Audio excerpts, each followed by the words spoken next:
Welcome back to the Sad Dad Games podcast. Today we'll be kicking off our expedition into the world of Clair Obscur. We'll discuss the design, music, and prologue of this chef d'oeuvre. That's pretty pretentious, but I said it. We'll start elucidating why this is clearly Game of the Year. We are your hosts, Shan, Eric, and Lundy. Yay, and maybe Tucker will join us. And maybe Tucker. Tucker is running a little late today. He might join us later. He might not. We'll see. But we're happy to have our guest Lundy back. Lundy is the reason any of us have played this game. I think the moment it came out, he's like, Eric, I played a new game and you need to play it. And I said, I'm busy because I was busy. But I'm finally getting around to it, and I'm so glad he recommended it. It's, yeah. Right. Yeah, so the way that I found out about it, like, I think I saw an ad, like, online or something, a day before it came out, and I was like, that looks kind of interesting. And then I think on launch day, or maybe the day after, on Reddit, I'm in the subreddit with like 20 other people total for my favorite game of all time, Legend of Dragoon. And I saw about like 50 posts. Every opportunity that Lundy like Legend of Dragoon. But with his 19 other friends. Yeah, like there's 20 of us worldwide probably. Dozens. There are dozens of us. But I saw like 50 posts where everybody was like, this is exactly the game that a remastered Legend of Dragoon should be. Like, everybody that's a Legend of Dragoon fan should play this. And so I was like, well, okay. And so I bought it, like, without any further research, and downloaded it and started playing it. And click. Yeah.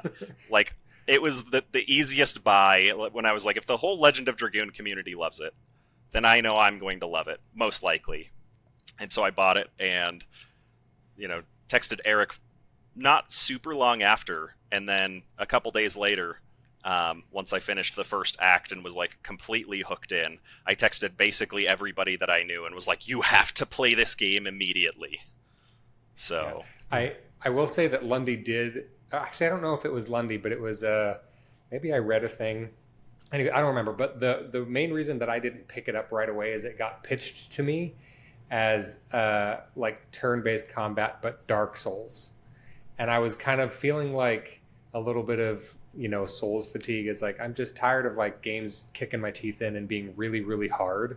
It's like, and I was just looking at that time, I was looking for a more breezy experience. And I don't think that Clair Obscur is like turn-based Dark Souls. So I can't remember if it was Lundy or if I read something online that pitched it to me that way, but that's not what it is.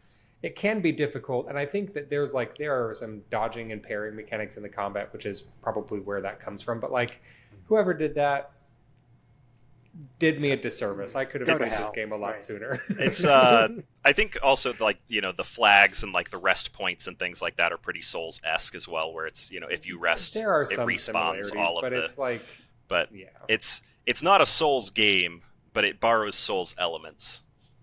It's a JRPG with Souls elements in it. Souls light.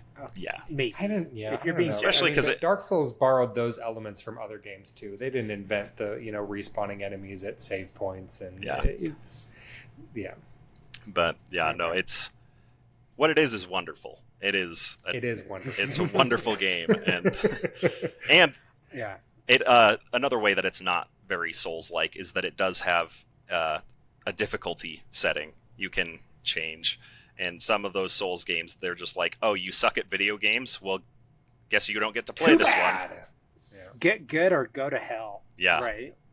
I love difficulty sliders in video games. I think because it's like, it just, if you want it to be tough, then it can be tough. But if you're feeling frustrated and you want to get through a thing, then great. If you have accessibility limitations for whatever reason, it just opens up those doors. I feel like every time in Eric's Indie Corner, when I'm doing an episode about, I always try to bring that up if that's an option, because accessibility is such a huge deal for being able to adjust your difficulty, and I think it's awesome.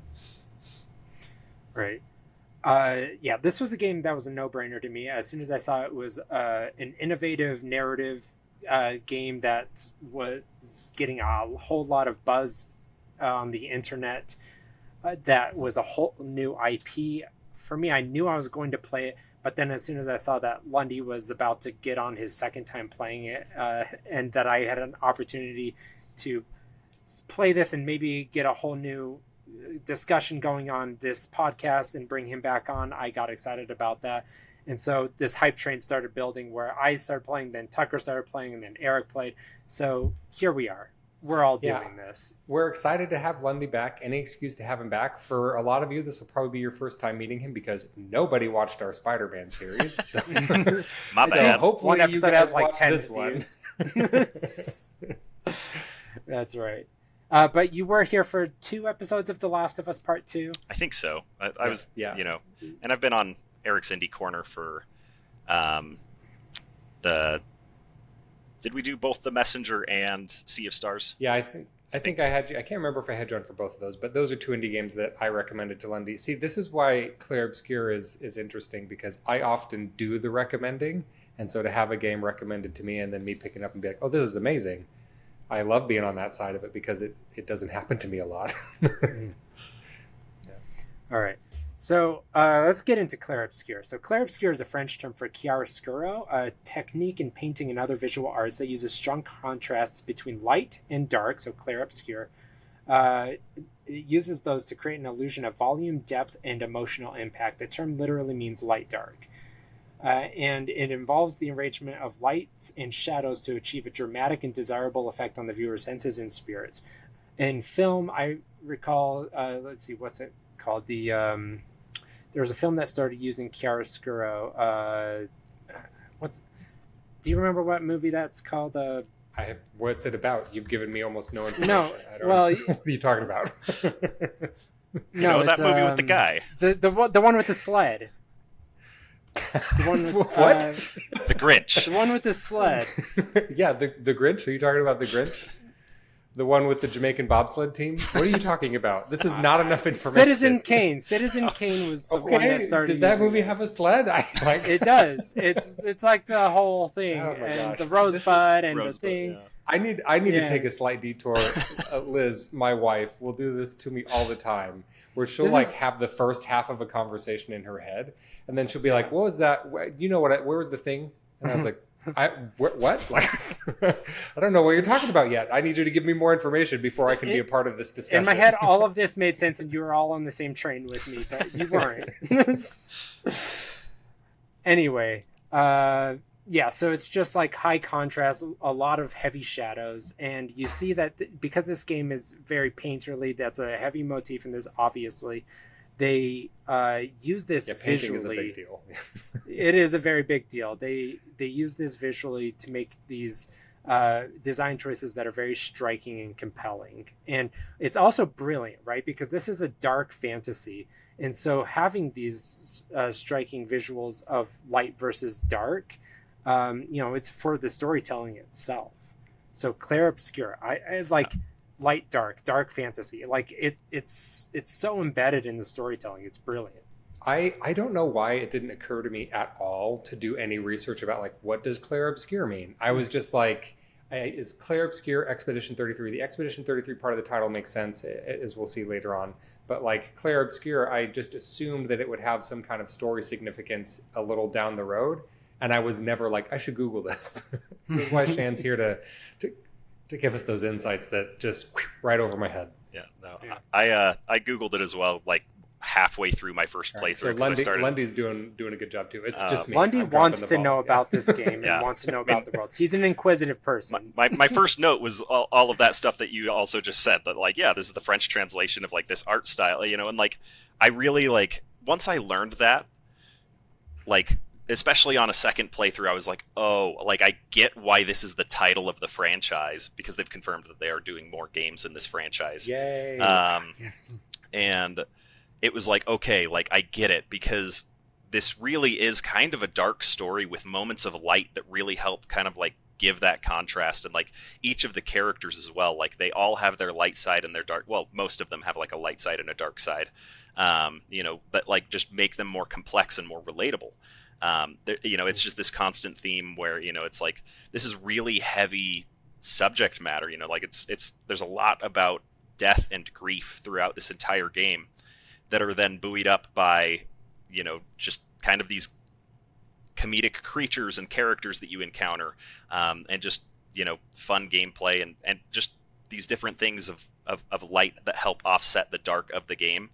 And it's just this constant theme throughout everything they do, visually, story wise, like character wise, like all of it. I feel like really reflects and utilizes, kind of that Clair Obscur theme. Right. And you also see in like the intro sequence, they use the motif of twilight. So they'll use the eclipse of the sun, where the sun is literally being eclipsed by the moon. And so it's the juxtaposition of dark over the light. And you get this interim liminal lighting space where you're not getting the light, you're not getting the dark.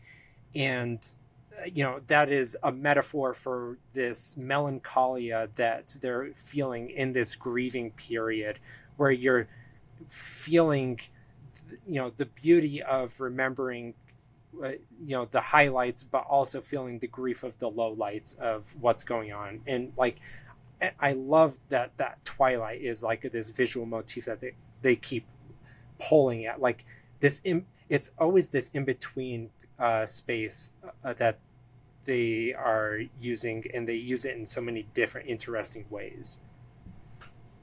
Yeah, I mean, and we'll see kind of as the game goes on, but artistically, visually, they do a lot of really cool things that are not just visually interesting, but that I feel like heighten the story, that they create these fantastical settings that give greater impact to what's going on in the story. And I love when symbolism is like at a glance, you don't really notice it that much, but then when you look at it, it's obvious. Like I love that kind of symbol, which I think the eclipse being kind of a literal a visual representation of like what Clair Obscur means. Super cool. Like I love that. The music, obviously, stand out to Chef's what kiss. Makes this game what it is. So Hang it's on. a lush... In grand tradition, should I Google the composer and then butcher Lorien their name? Testard.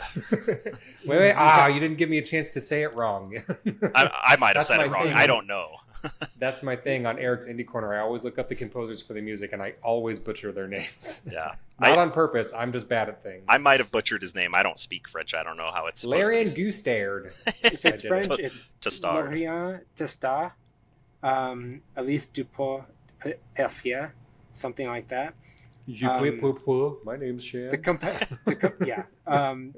vocalist is Elise Dupont-Percier. The composer is Lorien Testard.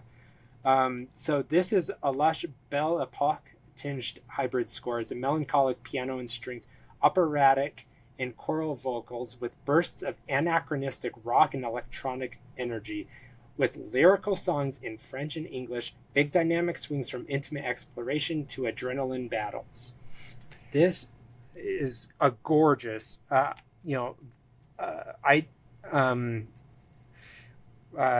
know. Somebody want to take the words from me? Yeah. Can I tell you what I'm excited about? I'm excited about when this game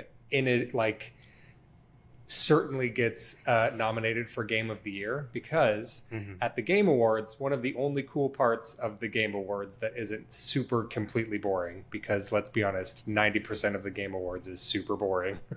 But one of the coolest parts is right before they announce the Game of the Year winner is they have a live orchestra play like a musical arrangement of the 5 nominated games, like all combined together. So I am so stoked for when that happens to hear the musical just performance of, because this, like Shan was saying, it's this weird mix of like opera and rock and like classic JRPG style, like kind of battle music. And it's hard to put it in a box because it's so many unique things, but it's fantastic. I love it.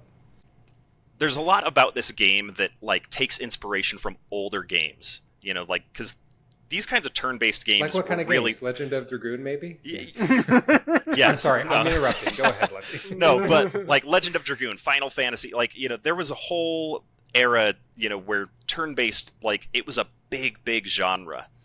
And as things have kind of changed, we have gotten so many other masterpieces of gaming. But if you look at things like The Last of Us, even Spider-Man, where like the music is really big and swelling, The Last of Us, Spider-Man, Uncharted, some of these, a little bit I more love, like I love AAA the games. Uncharted soundtrack. Yeah, like they've all got incredible music, but there's so much time where there's no music at all in the game, and it just immerses you in natural sounds. And old school games play music constantly. You're just constantly immersed in it. And Clair Obscur does that, where it's just like there's almost no like no breaks from the music. There are occasional times where it cuts out, but it immerses you so much that like when it does stop, it almost stands out as much as the music itself, where it's just like and it brings that element that it kind of surprised me a little bit, just because for so long I've kind of gotten used to these games where there's moments where the music swells, but it's not ever present. Yeah, so this ever-present music thing kind of ties into one of the things that I really love about this game. And I think I want to touch on it more specifically when we start talking about the gameplay, particularly the battle systems. But I feel like Clair Obscur is what I feel like turn-based turn-based JRPG games should have evolved into. Like, because we go from Super Nintendo era to PS1 era of those games, and it kind of just was like we found this formula, and now we have 3D graphics, and we're just going to take those games and make them 3D. And I feel like for a long time JRPGs just kind of were like stuck in this, like, this is what they are, this is what they do. There's not a lot of innovation going on. They're trying new things with battle systems and stuff, but nothing super crazy. But then Clair Obscur comes along and it feels very fresh. It feels like a weird combination of retro like a retro feel with modern sensibilities. And so it feels like this, where I feel like if JRPGs were on an evolutionary track, like this is where I wanted them to end up. And they went on a different way naturally, but then Clair Obscur, like, I feel like is correcting the course and being like, no, this is what JRPGs should be, because I don't super love JRPGs. I've played a few, and I've had some that I really like and some that I really don't like. Final Fantasy VI. But I just love everything that this game is doing. I think it's where JRPGs should have been moving towards all along. Yeah. As for the music, it's this gorgeous farrago of like all of these French genres. So it really is putting you in this this headspace of all these things that make the French palette beautiful and interesting in all of these different ways. It's not one specific genre, so that you're not just thinking one tone and pulling at that endlessly. It's inviting you to explore the depths of the beauty of all the things that make French music interesting. But I am always captivated when somebody goes anachronistic with their music choices. Like I haven't seen this done very often. I know like the Great Gatsby movie did it, and I didn't even watch that movie, but like the one with Leonardo DiCaprio. Exactly. That's just a good one. I like that one. Yeah, when you do a period piece, but you pull in like modern pop music or something like that, but here it's pulling in metal, jazz, electronic music. It feels so like it goes so hard, but you get like the halcyon music of this Belle Epoque period where it just like it feels like you're in this beautiful, quiet landscape. So the Belle Epoque period, it translates to the beautiful era. It was this period of French and European history that began after the end of the Franco-Prussian War in 1871 and continued until the outbreak of World War I in 1914. Occurring during the era of the French Third Republic, it was the period characterized by optimism, enlightenment, romanticism, regional peace, economic prosperity, conservatism, nationalism, colonial expansion, and technological, scientific, and cultural innovations. In this era of France's cultural and artistic climate, particularly in Paris at that time, the arts markedly flourished, and numerous masterpieces of literature, music, theater, and visual art gained extensive recognition.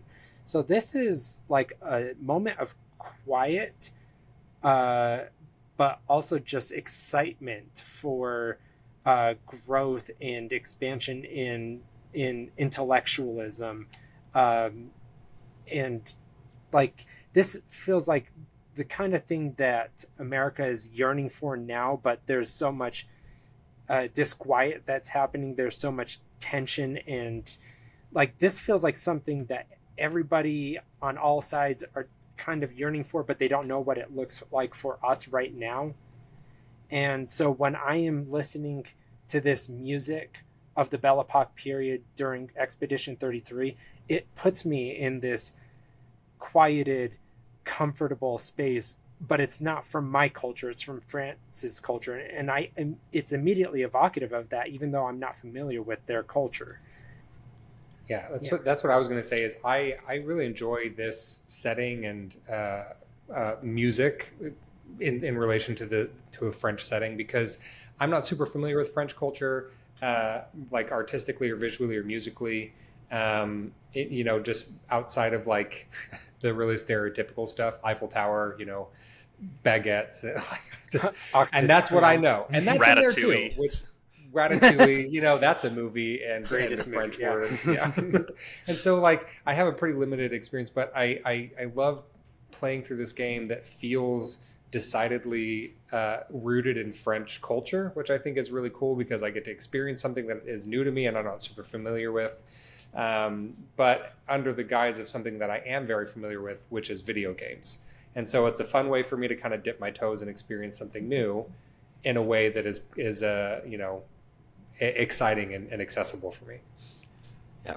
And to continue with the music, like, just because I really, really love this soundtrack so much, I was shocked to learn, I was through my first playthrough and might have been into my second when I learned that the composer, Lorien, this is his first like official published work.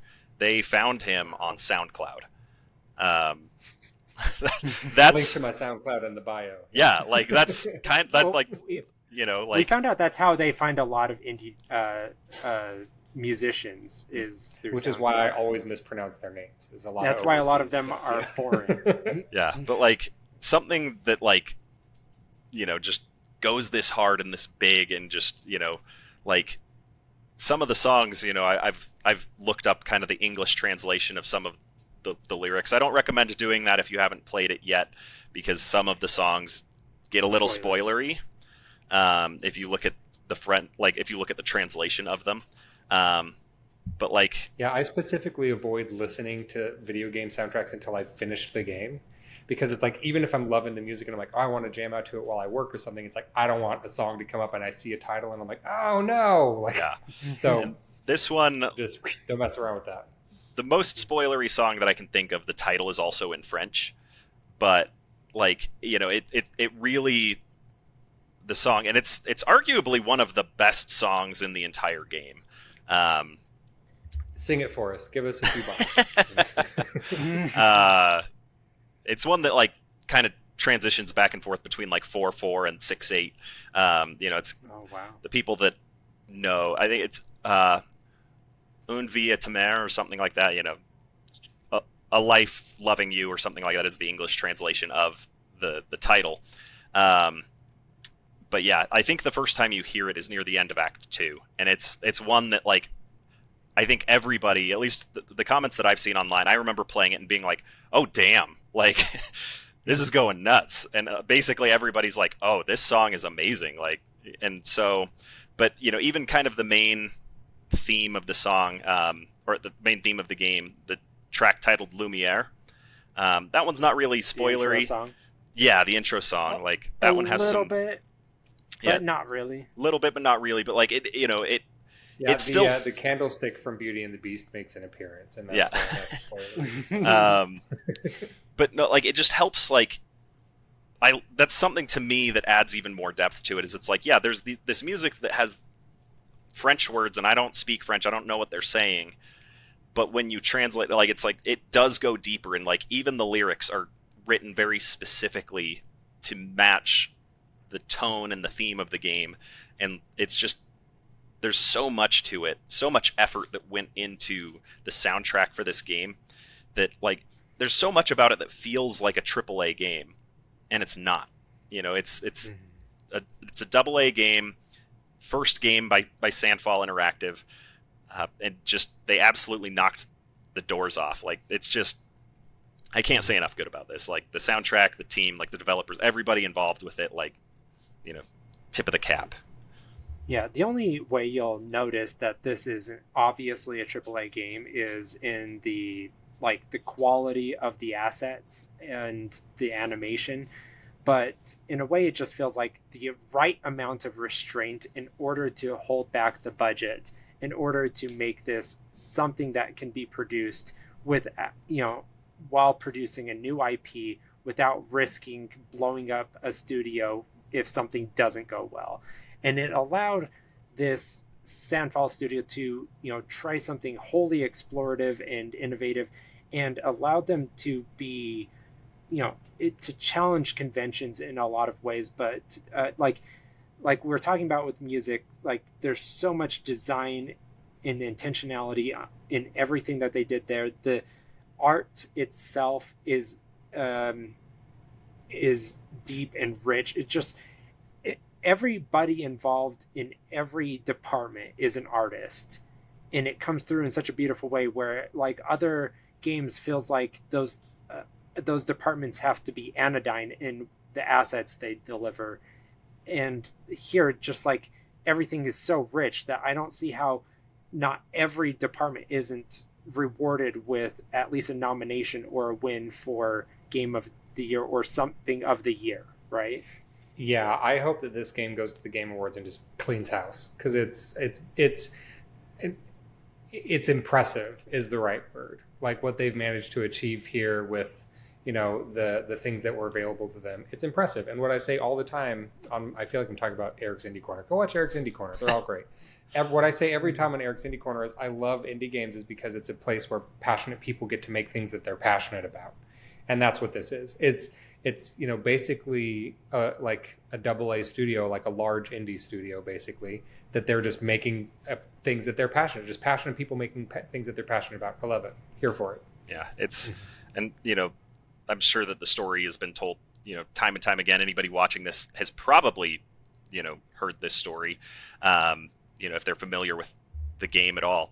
But, the studio, Sandfall Interactive, the founders were ex-Ubisoft employees that left largely because they didn't, they felt like there was still room for turn-based games that could be excellent in today's market.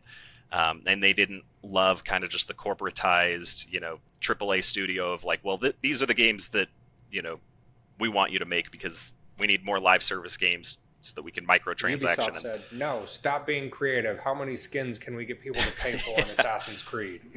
Yeah, basically, and so to see guys go, hey, we want to make the game that gamers want to play.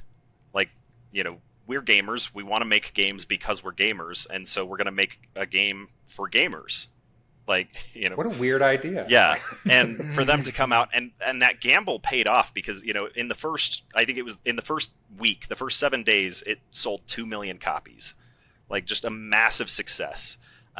So, just it's huge for a new IP, for an untested studio, for what is basically an indie game. Like, and did it have marketing?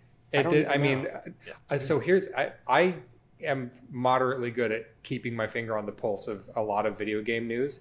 And Clair Obscur kind of slipped under my radar the first time I heard about it, as when Lundy recommended it to me. And so completely, it was Clair Obscur, one might say. It wasn't Clair, it was just Obscure. It was just Obscure. So I had, so not a lot of marketing because, I mean, maybe some, but not a lot. Most of the success was word of mouth. Like, it was just one of those kinds of things that when you make it that good, everybody talks about it.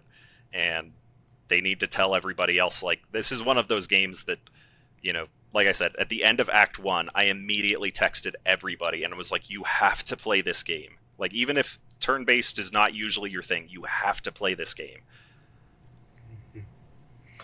Yeah, and that's exactly true. Is I don't care for RPG generally, and this was so perfect. I didn't care at all. Like, I loved every single thing about it.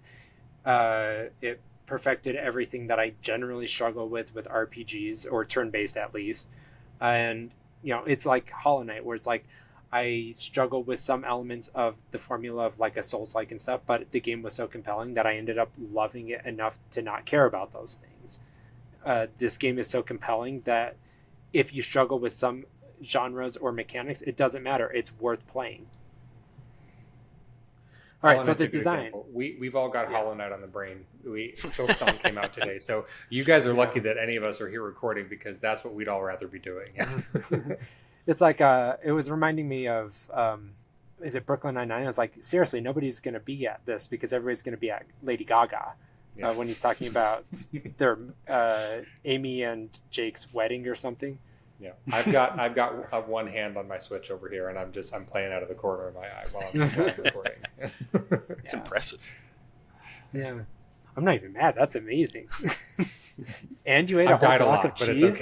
But it's okay.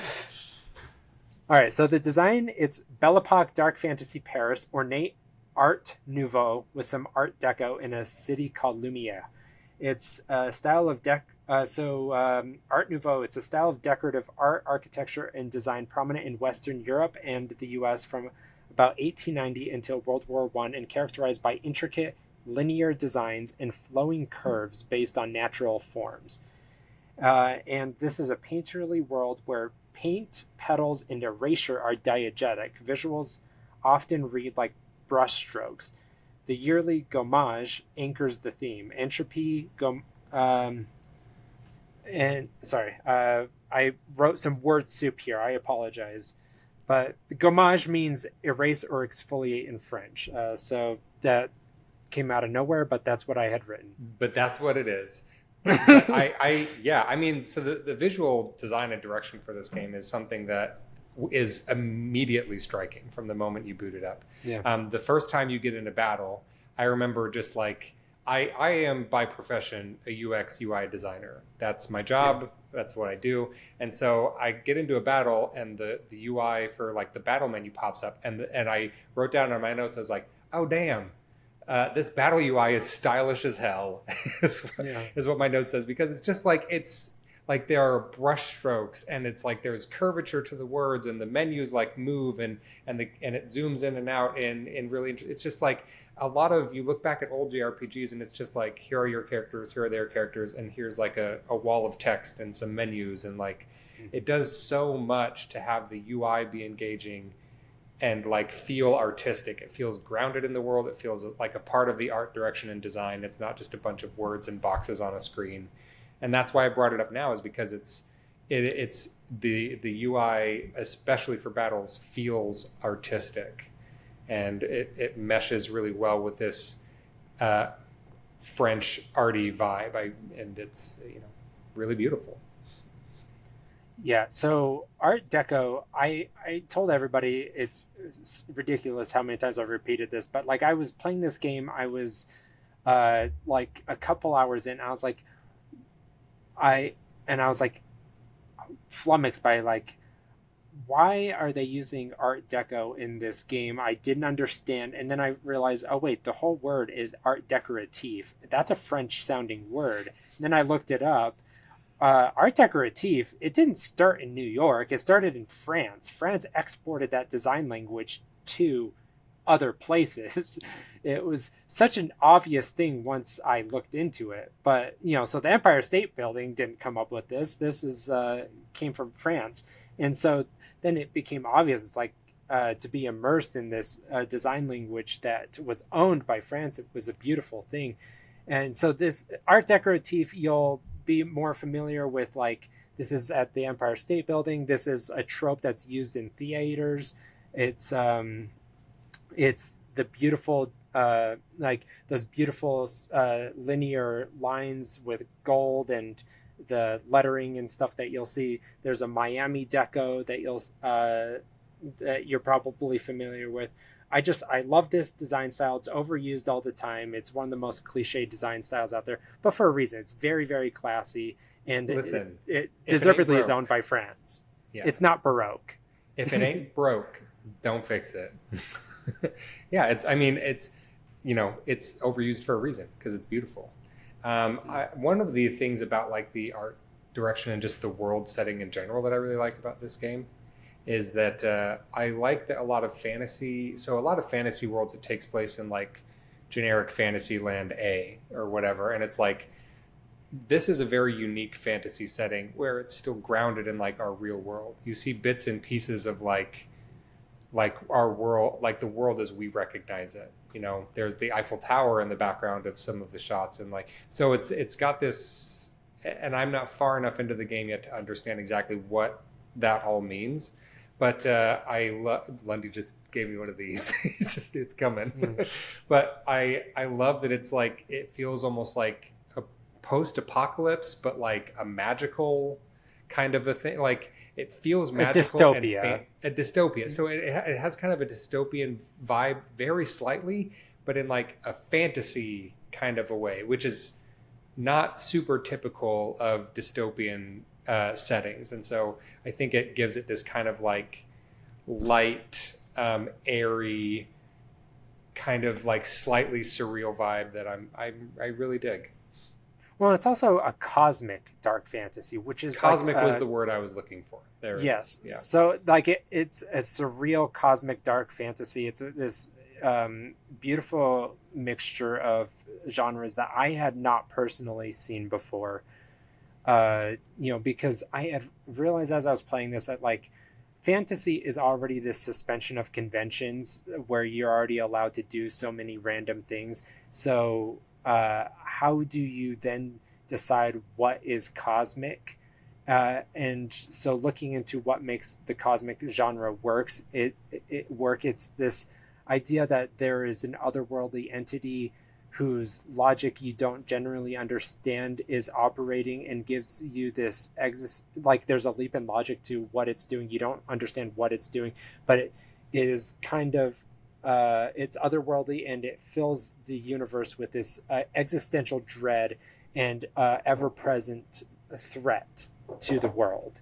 And so this is what the Paintress is this cosmic entity, and she has put these I don't remember what all the enemies are called at this point, but she puts these fantasy enemies, gestrals and stuff, but like Nevrons. They're imbued Nevrons. Yeah.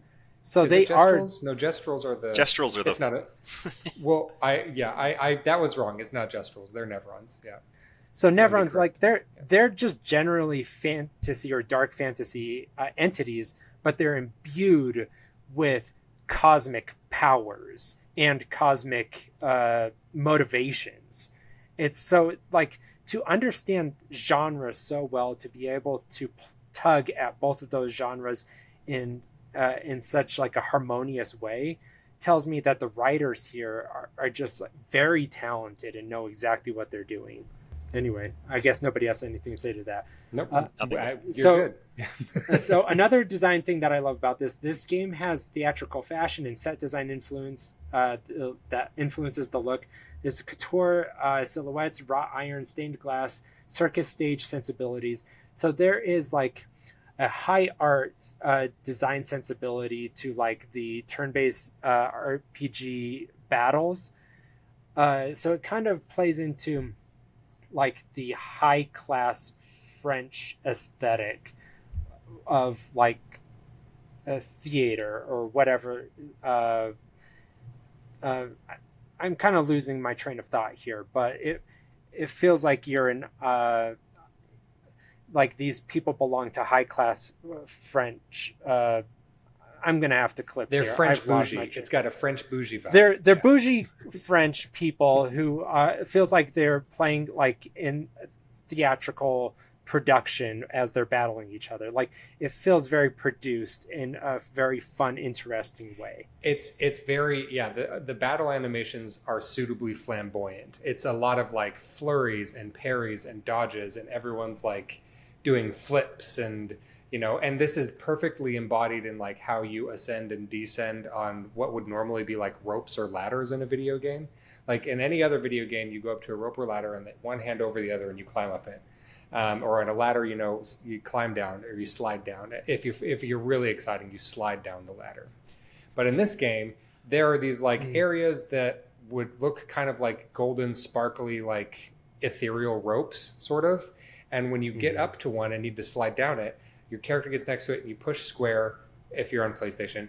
And then they do like a crazy twirly flip and then like super stylishly like slide down it sideways. And then they land with a little flourish. And I'm like, it's just like anything that would normally be like a normal interaction. These guys are like, I'm going to do a flip. Like, and I love it. It's fantastic. Right. This culture feels like, they're trying to explain to us that they have an ethos of being enlightened and that they are better than us. But whereas like I've traveled through France and it can come off as condescending in a way, like here when you are invited to enjoy it and be a part of it and understand it, it actually feels more like fun and interesting and I don't know. I like it. It's actually really interesting and a good thing. I don't know how else to explain it. Right. Game is good. So, yeah. No, just France doesn't. I haven't like traveled through France. I've just like been through the airport, and it was like it felt hostile and unwelcoming. Whereas this game felt like the first time I've had the French culture be a welcoming force, that they wanted me to enjoy their from the culture. one experience Shan had in an airport. Dude, I've been through Charles de Gaulle twice. Time. Charles de Gaulle twice. No, 3 times, I think. I've been through Charles de Gaulle 3 times, and it was always hostile. But they have the most amazing pastries. I know, Shan, you're sounding pretty racist right now. I think everybody would agree with me. It is the most hostile. I don't know what their TSA is called, but they are not happy people. Are any TSA workers happy people? Any culture in the world? I don't think. No, but they were particularly rude. They were. Extra it was like I don't want to be here, but also you don't speak my language. It was that there were layers to it. Much like a croissant. Croissant. Because croissants have layers. Croissant. Is that the right way to say it? Or do you say croissant? All right, so let's dig into the game. So the game starts with a slow zoom in over the visually distorted landscape of Paris, France in soft focus. There's diegetic sounds of waves and seagulls filling the air as orchestral strings begin to swell alongside staccato plucking. French melancholic singing grabs your attention as we explore iconic landmarks such as the Eiffel Tower and the Arc de Triomphe. And seagulls indicate that Paris is no longer landlocked, as we generally know. So something already feels very off about Paris as we know it. Not only that, it's just kind of exploded in a very visually interesting way. It's the very whole world compelling. Looks like it's like the whole world looks like it's halfway through an explosion and then it just kind of stopped. Like everything exploded and then it was like, and freeze. It's a lot of like weird floating rocks and strange shapes, and it gives a weird fantasy vibe to everything. Yeah. But it's exploded in that Art Nouveau aesthetic, which is very interesting take on it. Like, it's very artistic. It's beautiful. So the song is a sort of civic overture. Lumière. It hails the city as a painting. It invokes light as erasure and casts Gustav as a guardian. Parisian imagery, Lutece, or some word soup here. So the song, it talks about Lutetia, which is the word for like the ancient Roman name for now Paris, meaning swamp or marsh, because I guess Paris is built on a swamp or a marsh. I didn't know about this, so this is like Washington, D.C. I was going to say it's French Louisiana. Right. Which is already French, kind of. Yeah, I guess it kind of is, yeah. How about that? Yeah. I don't know why people choose to build places on swamps. Like, why is that their go-to? Is it like sometimes the real estate is cheap? You're just tired. You're looking around a long time, and you just keep like, you're like, I need a place to build this thing, and you look for a few hours, and all you keep finding is swamp, and you're like, I'll just build Might it as here. well. First castle, All right, second so swamp. Second castle, seems second about- swamp. Sorry, I keep... Monty Python. Yes, right? Yeah. Yeah. But the third tower? Third castle fell over, or burned down, fell over, and then sank into the swamp. But the fourth castle stood. That's right.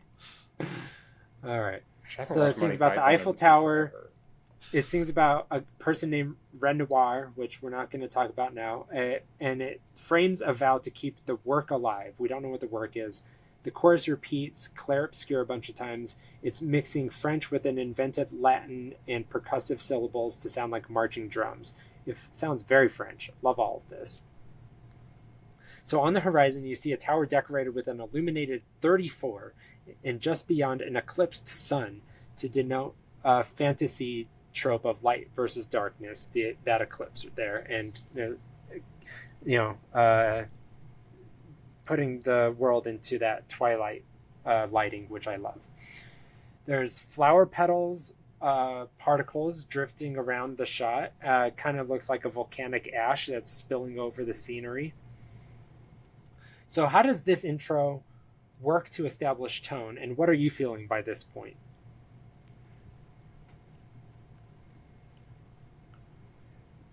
I like how it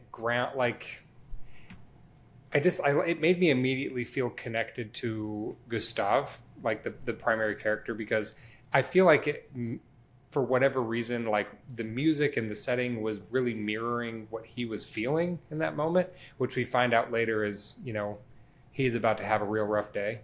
But he No just good, is dirty, feeling rotten. this kind of like this melancholic resignation almost, and the game immediately kind of gets you into that like in that mood, so that you're emotionally ready to empathize with Gustav.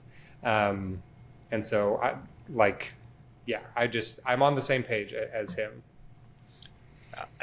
I agree. I think that the game does a really good job establishing, it's like, hey, here's this kind of weird world.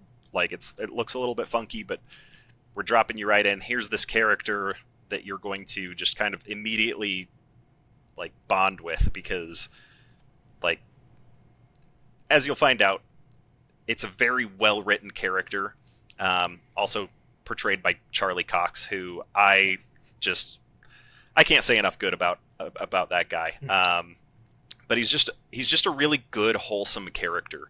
Right off the bat, he's throwing stones off, the roof that he's on, throwing them at the paintress and the monolith with the 34 on there, and just kind of hucking them. And you can tell that he's got a lot on his mind. Yeah, I knew before I started playing the game that the main character was voiced by Charlie Cox. It was one of the selling points that Lundy told me to get me to play the game. He's like, hey, Charlie Cox is the main character. Also, Andy Serkis is in it. And I was like, where do I sign? But so knowing that this person was Charlie Cox before I started playing the game, I immediately, before he spoke a word, I was like, I love this person. Because Charlie Cox is amazing. I love that I get to go on this journey with his voice. I think it's great. Yeah. I love the intrigue that is established within the first shot, and the music just allures and captivates. And there's this immediate sense of like French stoicism and nobility that is within every second of this prologue. Like it's dripping with French ethos and pathos. And so I'm going to keep coming back to that and harking on that. Like it felt like I didn't know necessarily what was the tapestry of French values before I started. And by the end of it, it's like, I know what makes France, France. And I admire them as a people because of what I witnessed here, especially even if just in the prologue. One of the other things that really helped like endear me to Gustav is, you're seeing that, and Maël comes and joins him on that rooftop, and they start. I love Maël. They're so great. I love their dynamic. Like you find out really quick. It's like, okay, they're basically like siblings to each other. Yeah, like, they have this like big brother little sister vibe. Yeah, and they kind of tease back and forth, and Gustav has this one line, because she teases him like, hey, why don't you try throwing those rocks with your other arm? You might actually be able to hit the paintress, because he's got his one arm is like a robot hand. And he kind of, they kind of quit back and forth, because she's like, that would be really useful, if you could hit her from here. And he basically is like, look, I'm just enjoying myself now, and the way that he says it is, I'm enjoying the uselessness of today and preparing my usefulness for tomorrow. And I don't know, like, all right, dude, all right. Like, it's just like, way to get all philosophical on me. And he says it in like just such a like casual kind of joking way that it's like, that's a nice like, I'm gonna start using that at work, like when somebody's like, hey, this needs to be done right now. It's like, well, I'm enjoying the uselessness of today and preparing my usefulness for tomorrow. So I'm back sure off. That all of your superiors would appreciate. I'm enjoying the uselessness of today. Yeah. But yeah, like, I just love kind of their nature, and like, I don't know, the playful way that he says that, like the writing of that line and like Charlie Cox's delivery, I was just like, okay, Gustav is, yes, like. But yeah, the introduction of those two characters, I don't think could be done any better. Like, I think they bring both of them in and introduce them to the player in a way that endears them both to you, like, just immediately. Yeah.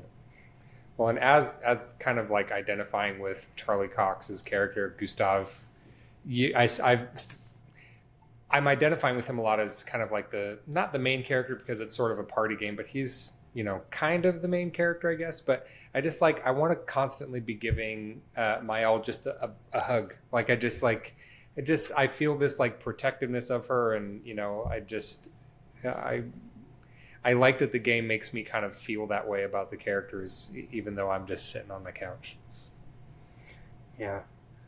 I feel like, okay, so he's thrown with his non-robot arm, so probably this suggests that his robot arm is stronger, and so I feel like this suggests that he's ashamed of his robot arm and he doesn't want to use it. We don't know what the origin of this arm is, or if there's a dark history with it, but it feels like he's suppressing whatever the history of what it was that gave him this arm. Yeah, and so he's immediately got some. He's just interesting. So we just got off of Death Stranding. There's not a lot of subtext to the dialogue as it's written in that game, whereas I miss talking about The Last of Us Part 1 and 2, because Neil Druckmann knew how to write subtext. It's all subtext. The whole game is all just the time. subtext. It's almost too much subtext. And I love these writers. They know how to write some subtext. It feels like maybe the sweet spot with subtext.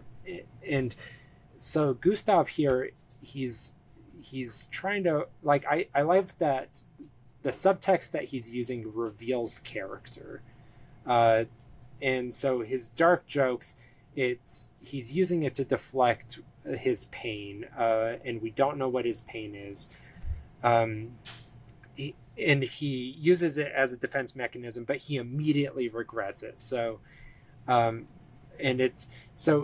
makes a joke about, let's see, so Mael approaches and suggests he should give a flower to Sophie before they wither, and Gustav makes a joke that about Sophie withering instead, and so this immediately establishes the symbolic nature of flowers, and the petals that are filling the air, that the petals are symbolically linked to people, and as we'll see by the end of the prologue, people, they'll wilt and they'll disappear, and there's an ephemeral nature to life. And so whenever we see flowers, that is linked to human life. And it also, they chose these flowers and the petals because I think there's like a soft, precious, and beautiful understanding of the fleeting nature of human life in this world. So I think it's a beautiful symbolism. Yeah, flowers are something that humans immediately understand as like beautiful but fragile. Like it's a beauty that doesn't last, especially as people, we tend to, cut flowers and put them in vases and stick them in our houses. And so it's like, and that's like, it gives this extra sense of fleeting beauty where it's here and it's beautiful, but they die after like a week. And so I think it's just drawing this parallel between, the beauty of these flowers so that we start to think about the beauty of life and how that can be very fleeting, just like flowers. Right. So Gustav has a stoic resolve to start the expedition, wanting to throw more than rocks. And Mael undercuts this by implying no other expedition got to follow through with that. So Mael is cynical but practical, that nobody really survives what an expedition is. We don't know what an expedition is by this point, but Gustav needs to be optimistic because he's about to embark on one. And Mael is too, but she's realistic. She's embarking before her time. She is 16 at this point. Gustav is he 32? Yes. She's 16? Mm-hmm. She's 16. She's embarking 9 years before her time. I thought she was okay. I thought she was young. I thought she was like mid-20s or something though. But geez. I missed that completely. So Gustav gets indignant about their sacrifice, saying that they were laying the way for them. What are we learning from this? So I wrote a lot of things that I should probably have reviewed before I said them. It's fine. We're going loosey-goosey. It's good. Yeah. Yeah, so he is optimistic about all the people that came before them. He thinks that they were all laying the way, but they're the ones that are going to finish this business. We don't know what the business is, but Gustav thinks they are going to finish it. They're going to get to the painters. They're going to finish it. Which I feel like if you're going on an expedition, that's probably the mindset you should have, right? Like, I'm going to get as far as I can or die trying, which is pretty much exactly what all of the expeditions are. Yeah. More revealing of Gustav as a character. He's optimistic. He needs to be, but like, we don't know what his motivation is. It's probably Sophie, this character we haven't met yet. We'll learn there's tragedy in Sophie, but we know that there's something that is motivating Gustav. It's probably Sophie. And we'll learn that there's tragedy to Sophie. And so maybe he should have, been a little more motivated before this. Probably should have gone on the expedition earlier, or probably should have lived his life with Sophie and done something before this. So he's going to live a life of regret for having not acted sooner. So he's a deeply tragic and relatable character. He has so many things for me that make him relatable and make me love him, as he ends up being my favorite character. I think he's such an interesting and well-written character, and some of the tragedy, that it kind of sets up that helps you relate to him a little bit.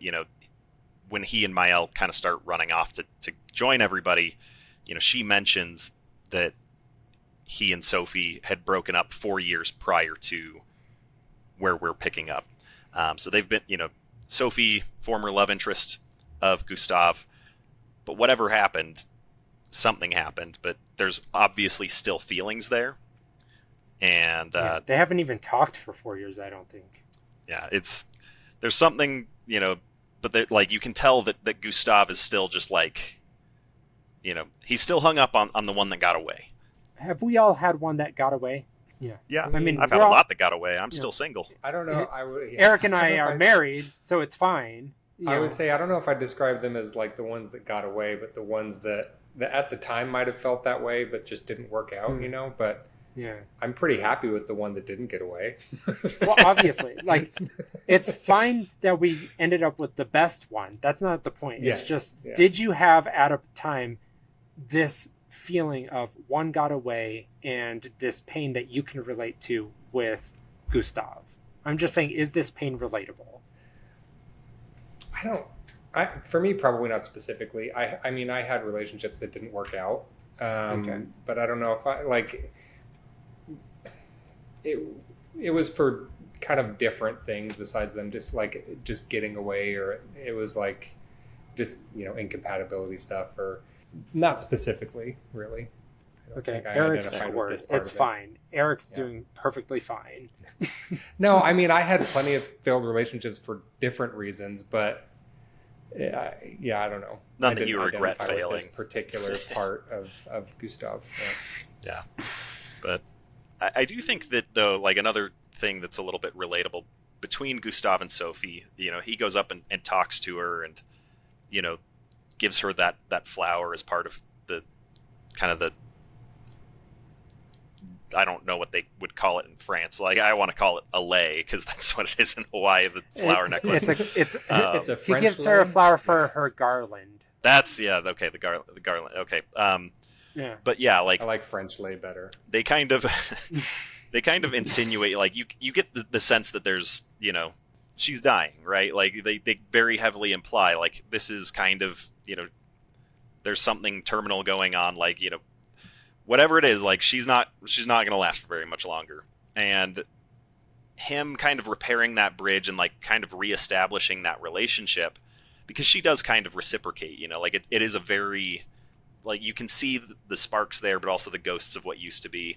And Gustav, he's simultaneously, at least in my opinion, he is going and saying something before it's too late, while also still being too late to say that something. And it's such an interesting balance to strike for me, because usually, it's like, hey, tell the people in your life that you love them before it's too late. And Gustav is doing that, but it is too late. Like, there's a moment of, it's a matter of hours that they have left, and there's not really anything more that can be done.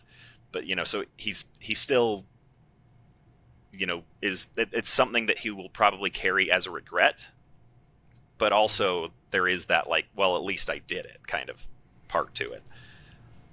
Right. And Mael has established that Gustav has a flaw, and it's that he can't be direct, and he's running out of time to be direct, and he's kicking himself.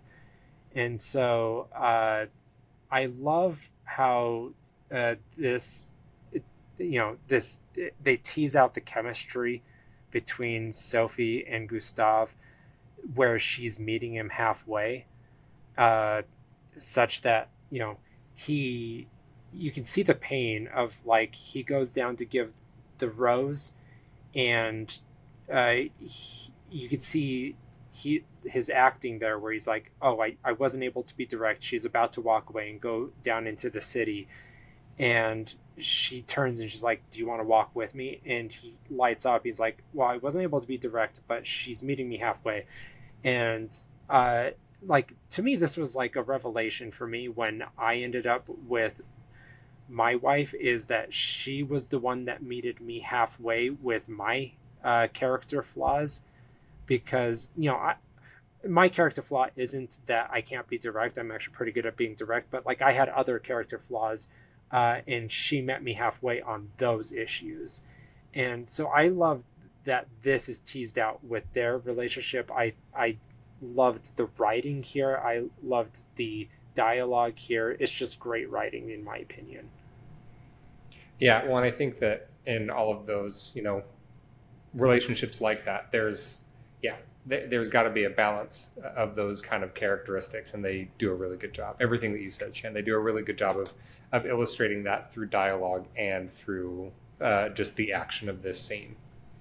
Right, and it's a character flaw that is tragic to this moment, because we know that there is added tension and stakes to his character flaw because of the Gommage, which we learn is not a city event, it's an individual event to people that are aged 34, which is Sophie's age. And so we'll learn what the Gommage here is as we continue.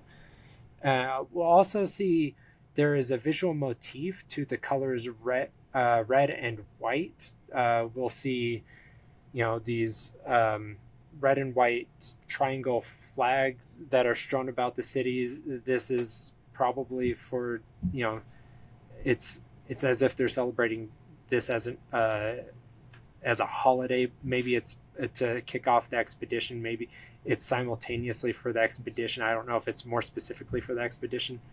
2 of the 3 most French colors. Yes, that's right. We'll see. It's also the color of the red and white tree that Gustav goes and meets her at. It's the color of the he gives her a red rose.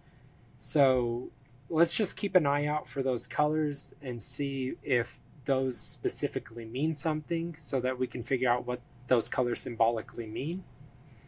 If you have any ideas at this point, feel free to throw those out.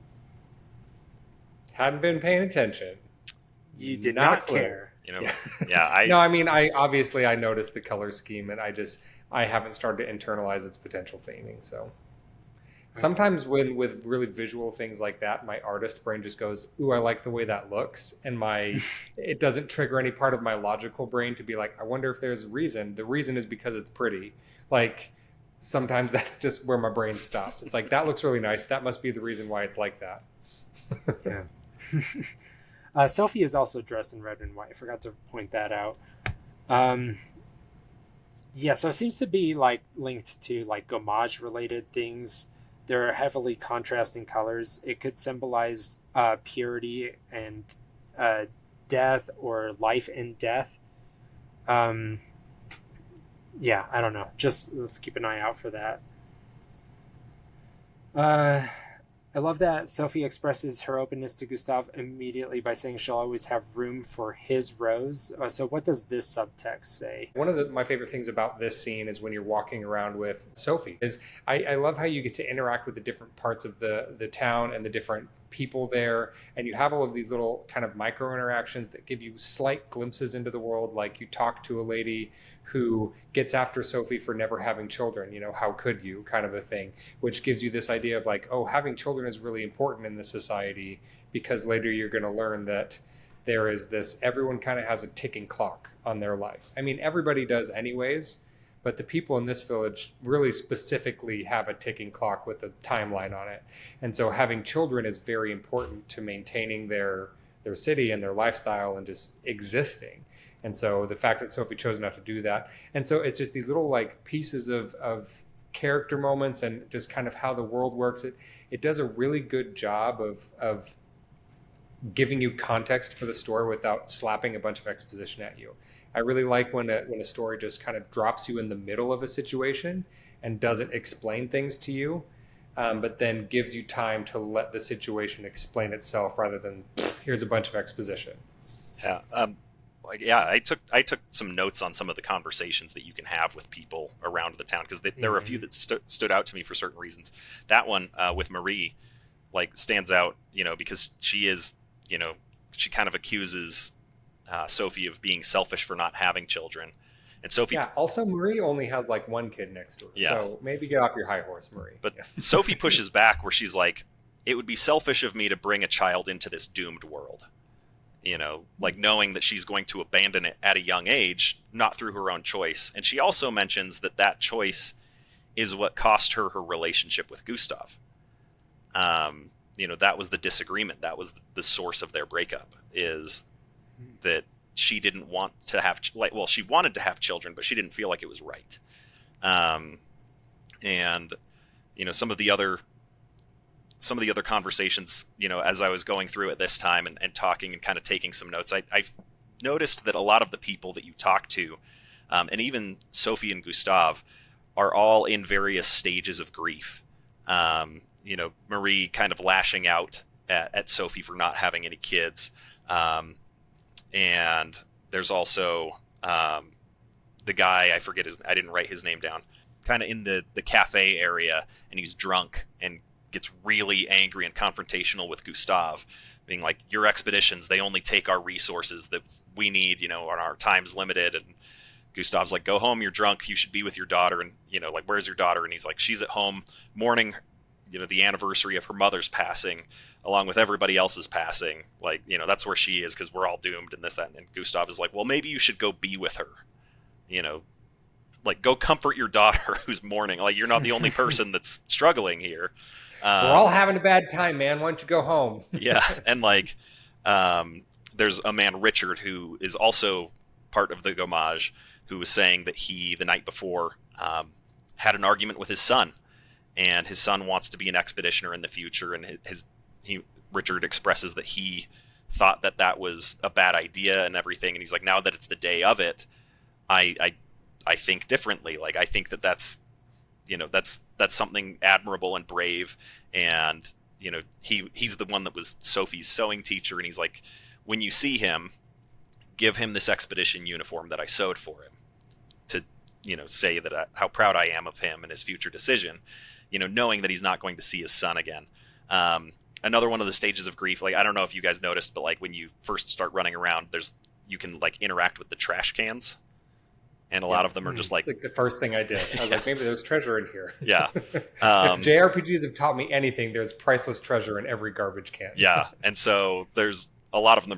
They're like, it's just a garbage can, but there you get to one, and when you do it, it's like just a perfectly normal garbage can. It's different than what it says, and so you keep pushing it a few times. And there's actually a guy in there that's like, hey, go away. Like, I don't want anybody to know that I'm in here. And like, he basically says his whole plan is he's like, I've been hiding for 6 months because if the paintress doesn't know I'm here, maybe she won't gommage me. And he's kind of like in like the... What a, like, if you've got 6 months left to live, this dude's like garbage can. He lived it. That's where I want to be. Yeah. He's a garbage pail kid. And he does actually give you treasure too, like, because he's like, ow, like, what's this? Like, this is hurting my ass. Like, here, take this, and he gives you color of lumina. I did not notice the slightly different text on the one perfectly normal garbage can. I'm bummed that I missed that. Oh, it's so great. Yeah, you have a conversation. There's also another thing. One of the other things that because this game, like a lot of old games where it's like there's stuff that like you would never know to try, and like unless you find it, and like there's a few of those things that I've found from people posting it online. Another one of those is in this area where there's a certain building that you can walk up to and interact, and you hear some people inside kind of doing their business. And Sophie mentions enjoying their final moments. The life enjoyer is what it says on like a little text box, and she's like, well, not everybody does, goes to the harbor for like the final ceremony. Some people, enjoy their last moments in more intimate ways. After that, if you go back and interact with it, and it just pops up, like it makes a couple noises, it just pops up with like the little ... in the, dialogue box. If you interact with it 33 times, then because Expedition 33, you interact with it 33 times, and the people are like, okay, you can go away now, like you don't have to keep listening to us, and they give you treasure to go away. Here's $20, leave us alone. Yeah.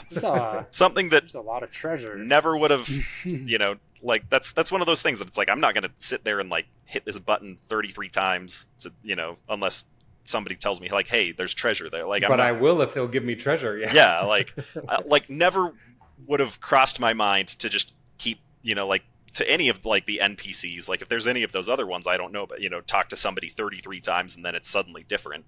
Like, that's one of those things that I was like, huh. But yeah, I tried it and it works. But yeah, like there's, like you said, this whole area is really immersive in, just the conversations that you can have with people and the way that you see them all interacting, what stage of grief they're in. Gustav and Sophie, as they're walking down there, Gustav almost tries to comfort her, and she's like, look, I'm fine. We're all fine. She kind of like, and she says it in a way that it's like, you can see that she's kind of at the acceptance stage, but then Gustav responds and says, I'm not fine. And, like, she basically says like, oh, but you will be, and like, Gustav's clearly in mourning before anything has happened, and Sophie is just kind of like almost at peace with it at this point. But yeah, it's just this really immersive way to just see where everybody's at and how much this really, like it's a very meaningful thing. And some people have made their peace with it and they're like, okay, this is just how things go. And other people are really, really struggling. Yeah, this recaptured a feeling that I hadn't felt since Majora's Mask in Clocktown, where there's that existential dread in an entire town, and everybody is just sort of, trying to come to terms with this in their own way, but they're all grieving or going through crisis in some way. And the way that, since everybody is talking about it and thinking about it, it creates this mood and vibe that is very interesting. I can't think of any other game that was able to capture that. I thought that was really fun. Also, Sophie, she gets hit on by several guys as you go throughout the town, so it adds stakes to... They got to shoot their shot. it's their last chance. Exactly.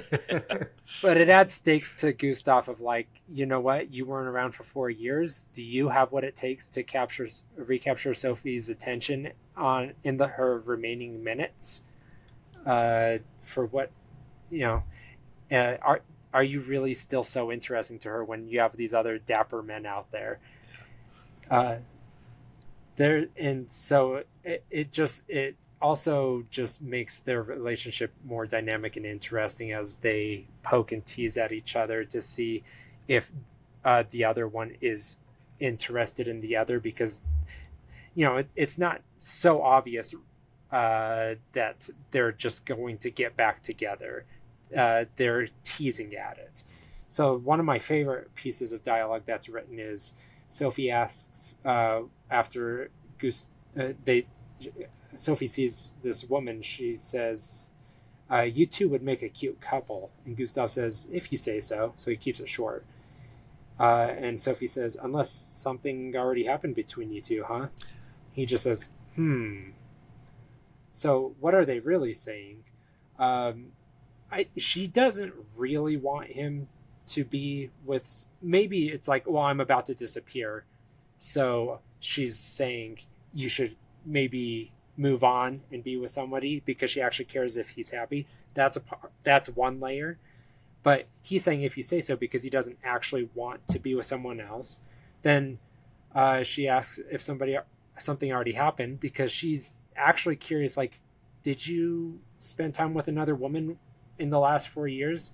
And maybe he did. He's kind of suggesting maybe I did, but I don't want to talk about it because I don't want you to think about me with another woman. Like, there's so many layers to like what he's saying and what he's not saying, and he doesn't want to say it. Maybe he did, but he just wants to say because he doesn't want her to think about him being with another person. There's just so much subtext. It's so well written. So she's poking at it. She's like, I want to be with you. And he's saying, I want to be with you. But she's begging him to meet him halfway and to admit it. Yeah. One of the things that I noticed this time is that woman that they're talking about is actually Lune, one of the characters that we will meet and have in the party later. Because she's up Lune. She's like up on a pedestal playing her guitar. And Sophie is like, oh, Lune's playing. You two might make a cute couple. And I was like, wait a minute, I know that one. Like, I know her now. I didn't realize that was the same. Yeah. Yeah, first playthrough, you wouldn't know. But yeah, to your point, Shan, like the constant teasing back and forth, like there's another conversation that you have with one of the characters, one of the merchants that's like selling the flowers. And she talks to Sophie and she's like, oh, I see you're with Gustav. Like, are you two back together? And Sophie's response is, for now, maybe. Just kind of like not really committed. It's like, well, yeah, we're none like of your business. We're here together right now, if that's what you're asking. Like, we're physically in the same space, but like, oh, are we like together? Maybe. Like, leaves it kind of open ended. Like, and I like how they never die in really 5 minutes. So sure, yeah. They don't ever like really hard commit to it through that whole process of walking through the town. Yeah. So even though Sophie and Gustav hadn't seen each other in 4 years, Sophie had made Gustav or patched up his expedition jacket to pull up the sleeve for his arm. This was delivered by a group of kids, but they reveal that she did it and she's embarrassed. So I love how this explores how fond she was of Gustav and wanted to support him even if they didn't talk again. She didn't know that he was going to approach and give that flower. Sophie admires how much Gustav inspires these boys. Obviously this trope of if you're good with children, women are going to love that.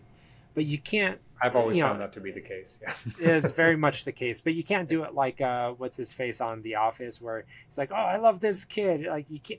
It has to be subtle. It has to be natural. You can't force it. Anyway, so she puts the jacket on Gustav, and there's this...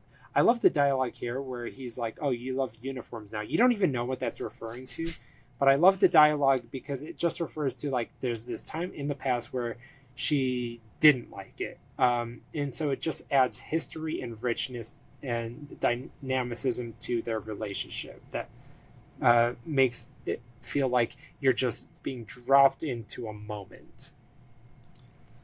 Yeah, I like that they talk about in that same conversation, like the legacy that you leave, because both of them are kind of leaving a legacy, and talking about Gustav's apprentices that kind of bring that up. She's like, you've made an impression on them, you're passing on your legacy in one way or another, and it kind of hints to the, like this is an echo of that conversation that led them to break up, where it's like, he wanted children of his own to pass on his legacy, and she's kind of almost like not rubbing his nose in it, being like, see, like, oh, I was right, like we didn't, but like, look, you are passing on your legacy, like I hope you recognize that you are doing good and getting what you want, like keep going with this, kind of an encouragement, kind of a thing where it's like acknowledging their former disagreements, but still finding a way to compromise, and find the good of the situation when neither of them really got what they wanted out of it.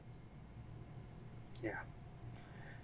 All right, so at this moment, the music swells and they turn towards the paintress in the twilighted horizon and they hold hands. I love how they built up their relationship from the moment he delivered the rose throughout this walking sequence to the moment where they hold hands, where like it felt inevitable that they would. Like their relationship had been patched up and we knew that they were on the same page and they liked each other, they loved each other, and they were back together without even saying it. I love there was so much subtext to their acting and their dialogue that we knew they were back together. So great writing. So then the pillar ascribed with 34 is backdropped by a boldly eclipsed sun, establishing a stark twilight aesthetic. The camera circles around Gustav and Sophie, landing on a tilted Dutch angle, denoting the tension and foreshadowing the grim nature of what's about to happen. By the way, I just looked into this. The Dutch angle, I didn't know what it was called. The term comes from... I knew that. You knew it was called the Dutch angle? I did, yeah. I did too. Yeah, they use Dutch angles a lot in animation, and so yeah, I've heard that before. I knew it was a tilted angle. I didn't know what it was called. So it comes Guys, from I knew German a thing that Shan didn't know. Yeah. It happens every once in a while. Yeah. Comes from German Expressionism. An early landmark is the Cabinet of Dr. Caligari and The Third Man, so a 1920 and a 1949 film. And it was, yeah. So anyway, some early films. I remember the worst example of it was, gosh, what's his name? Sam Raimi did a film where he, Sam Raimi, it was The Evil Dead. He did a Dutch angle that was something to be ashamed of, where it was just like it was probably more than like a 45-degree angle. And he just overused it, and it was vomit inducing, but he was obsessed with it anyway. But here it's a lot more subtle. It's a lot more artistic. So kudos to them. So then the scene washes out to black and white as if capturing an old photo and demarking the end of this moment for these two. With the scene turned starkly black and highlighted by yellow light, a long-haired painter stands and turns to the 34 on the pillar. Gustav and Maël are portrayed near her feet, with the whole scene otherwise drenched in black, and it personalizes this incoming pain. She wipes out the 34, and 33 appears in its place. Then starts a dark piano. Then a dark piano tone strikes after a long silence, and we get a low Dutch angle of Sophie's expression, and she's crying, and it also captures Gustav's 33 inscribed on his sleeve, and they don't look at each other as reality sets in this moment. And then people start to evaporate into red petals, Thanos style, as black smoke starts to fill the air. They turn to each other and grab hands. More people disappear. Two kids embrace and hide their faces from those that are leaving. One mother disintegrates, holding her child's hand. Night sets, and the scene is now desaturated in blue to capture the emotional devastation. So everybody just kind of snapped into it. Everybody thought of Thanos, right? Like that's the only thing that's on everybody's mind right here. Flower Thanos. Yep. Yeah. 100%. Beautiful moment. Very devastating. What's on everybody's mind? It's excuse me. It's heartbreaking to really start to identify with Gustav and to kind of feel like you're filling his shoes in this moment. And for you to be so immediately endeared to Sophie's character, even though you've only known her for a few minutes, that like the gut punch still feels pretty real, because it's like you were dropped in the middle of this moment with Gustav and Sophia, and you don't have all of their history and backstory. You just have little snippets of it, but you know that it was there, and you know that these two people love each other, and that's done. They don't get to be together. They don't get to have that. It's just over in this moment of kind of a surreal beauty. And that's gut wrenching. It's, you just really feel for Gustav in that moment to be, I can't imagine holding the person that you love that you love most in this world as they just literally slip through your fingers. That would be rough. Yeah, I really love, like, this is just a moment of great, like, just the good writing, the game direction, the animation / acting, motion capture, like whatever, like all of it, the music, it all combines to this incredible moment. And I love after everybody has kind of gommaged away and you see, like, kind of the rising black cloud with the petals and everything, it cuts back to Gustav and you can just see the devastation on his face, for Sophie. And then he kind of looks around, and it's like it grows even more, where it's like, no, this isn't just about me and her. This is everybody in this town. Like, everybody just lost somebody. And, you see the grief, he kind of like looks down and then he looks up and stares at the paintress, and gone is now like the sadness, and it's just this look of pure determination, and it's just like, this is the catalyst that, we all knew that he was going on the expedition. He's been talking about it. But you see, like, this is when he really sets his resolve, where it's like, this is done. Like, this is the last time that he has to worry about experiencing it, but he doesn't want anybody else to experience it. And so you see him just kind of get set in that and get that look of pure determination and kind of that anger, where he's like, I'm coming for you, paintress. Yeah, the emotional stakes are incredibly high and set in this moment. Even though he's already lost the person, it sets the stakes for, like, what is remaining for the city that Gustav and the rest of the expeditioners have to go on to be able to save whatever is left. And, there's a youthfulness to the number 33 that it feels like, well, if you guys don't solve this now, it's only going to get harder. 32, 31, like, is it even possible after your group?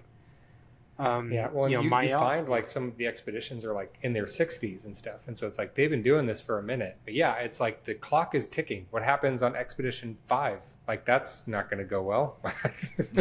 Yeah, you find out that Gustav's sister Emma, she's, what is she, the mayor or something? Like, she's preparing for the last generation, and it's like, what is that, generation 0 or 1? Like, there are a bunch of babies that are going to roll around and wait to be gommaged. Like, I mean, it's going to get real bleak. At a certain point, kids can't take care of themselves. It's like, I feel like the lowest number that could get on there and still have there be people is like 7, 8, like maybe 5 or 6. But like, before that, kids are kind of useless. They like, can't take care of themselves. Yeah.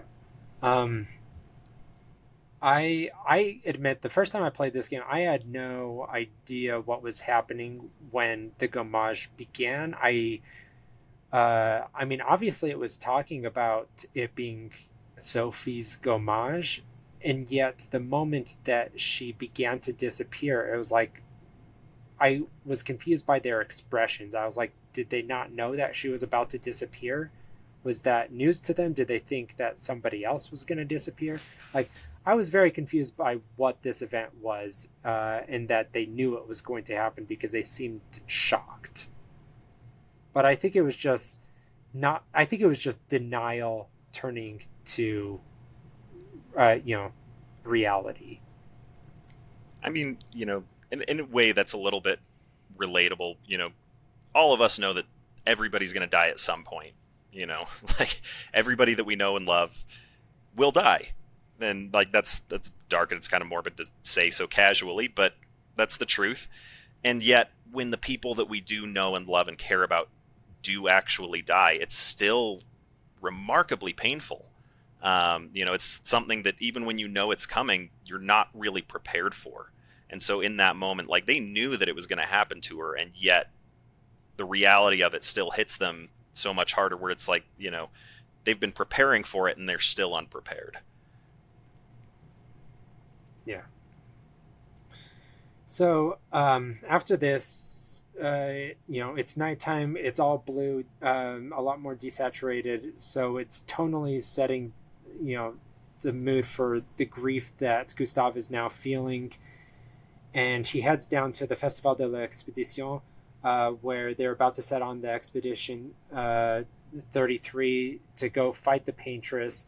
And they have 5 table sets, so it's a big deal. They thought they were going to get 3. They have 5. They have more expeditioners than they expected to have. People are being cynical. They're not as, they're losing hope, but they have just enough resolve to, get the crew together again and go throw their lives away. One, I think it's this interesting thing of like, because you see that the clock ticks down. So next year, the Paintress is going to get up and write a 32 on there. And so it's like, there's this sense of like, okay, well, I'm going to die in a year, no matter what. Why? Like, there's this kind of like, what do I have to lose sort of a thing. It's like, let's go try to stop this thing from happening because, worst case scenario, I die and I'm going to die anyways. But best case scenario, we stop this thing. And so there's this kind of like, all right, well, let's give it our best shot. It's kind of interesting because there's, like Shan was saying, there's this mixture of people who are like, let's go give the Paintress what for, we can do this. And then there's other ones that are just like, I don't really know what else to do. Like, I guess I'll go and we'll see if it works, There's an interesting conversation. You can talk with one of the people that's down there at that festival, who I think it's Lucy. That, she mentions that she was part of the expedition and decided to back out, and that they've replaced her. But her and Gustav kind of have a little bit of a debate because Gustav's like, I mean, what else are you going to do with your life, right? Like, let's go at least, kick some ass. And she's like, no, I think I'm going to like stay back and like learn to be content with the 1 year that I have left. And he's like, that feels like giving up to the, like letting the Paintress win. And she counters with, no, like I still have my mind, and like my mind is my own and my thoughts are my own, the control over what I think is my own. And that's something that the Paintress will never touch. And I am going to enjoy that for the last year of my life. And it's an interesting conversation and debate that they have before, you can go and talk to the others, the other optional conversations and the other expeditioners. But that one stood out to me as interesting because it was somebody that was like, yeah, I'm going to go fight, and hopefully get something for others. And then decided, you know what, actually, I'm going to hang back and just enjoy my mental health for a year and, just work on me. And it's like, okay, like, like I don't think I could necessarily fault that opinion, even though, like hopefully I would do what Gustav is doing, just be like, well, tomorrow or 365 days from now doesn't really make much difference, but. Yeah. Well, and there's such compelling arguments for each side. It's like, do you go to try to help everyone else, or do you stay to try to enjoy the time you have? And I think that there are, good and bad arguments for both, but I don't think it's inherently selfish to be like, I just want to stay in it because they've had, I don't know how many expeditions before this. I'm going to say at least 30 years before this that have failed. And so 68, right? Because they had Expedition 0 and then 67 years. Okay, so going from Expedition 100 down. So yeah, a little more than 30, like 35-ish. So my point is lots of expeditions before this, and they've all failed. And so for this woman, for her to be like, why do I have any reason to believe that this is different? I'm going to stay and enjoy the 1 year that I do have. I mean, it's hard to fault that. Yeah, I'm actually surprised. Like in this world, and in this city, I'm surprised it's not like a requirement in your last year. You're not required to go out and fight, because your life is about to expire anyway, and they want all hands on deck. It's not. Instead, it's like an optional conscription or an optional enlistment. So. Well, I think that they do still desperately need people in the town to like take care of all of the children and keep things running because, they're running out of people. And so I think that if there are people who want to stay behind, they probably need those people there too. Yeah. Maëlle is 16 and they say that she has 9 years left. And so that makes sense because in 9 years she'll be 25 and the number is now 33, so 33 minus 9 is 25, 16 plus 9 is 25. So it's going to get bleak real fast. Math's out. Numbers, the math start converging on that. Well, and something interesting that I thought about specifically with Maëlle that as you're playing is it's like if for some reason the entire expedition dies, like Maëlle could still be out there and like say it's like and wait for the next expedition. So I wonder how many times like people who have left young and tried to stay there for the expedition afterwards and help them along. Like that's something that Maëlle could potentially do. And obviously, I mean, because this is a video game, I feel like Expedition 33. I haven't finished the game, but I have an inkling that maybe they're going to do it, or maybe they're not. So I guess we'll see. But right.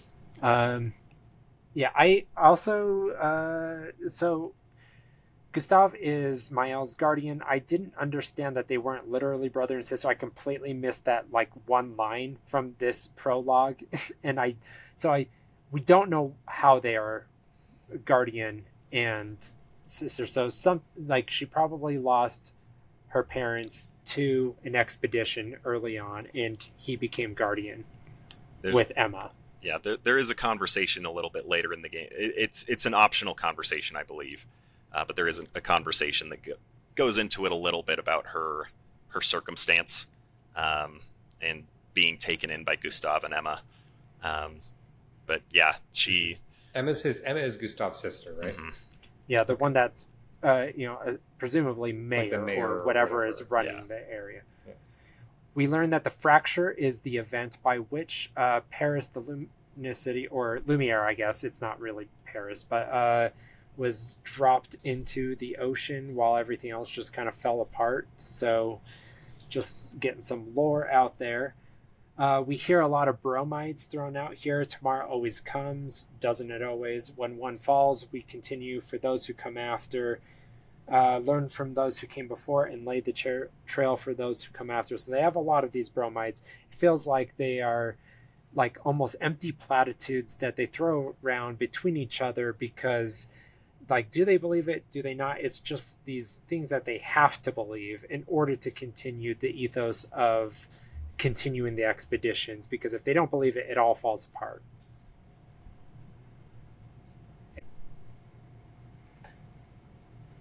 So then Emma gives a speech. She says some go to change the world, some to discover the secrets of the universe, some to protect loved ones, some to find meaning in their short lives. Lots of reasons, but ultimately they're going to throw their lives away to take down the Paintress.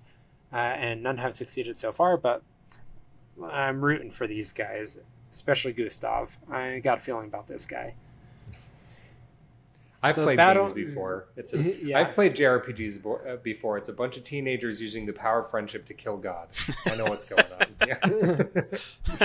That's right. So the battle music intensifies as she delivers platitudes about fighting for Lumiere and against the paintress. She uses striking language to paint her as darkness and shadow as they valiantly fight to return the light. Anyway, so what is your favorite moments from this intro? This is one of the best intros of any game I've ever seen. It rivals Resident Evil 4 and Death Stranding 1 for best intros. Whoa.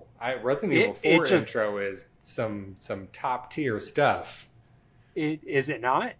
Is it not I mean, one of the best I don't know that I can seen? argue with you. I've obviously got some recency bias because I'm currently playing this game, but yeah, I think it's a fantastic intro. Like I said, I love when stories start like they start at the beginning of the story, but they don't but it's not the beginning of the world, if that makes sense. So there's like all of this stuff that's happened before. The story of this expedition is starting right now.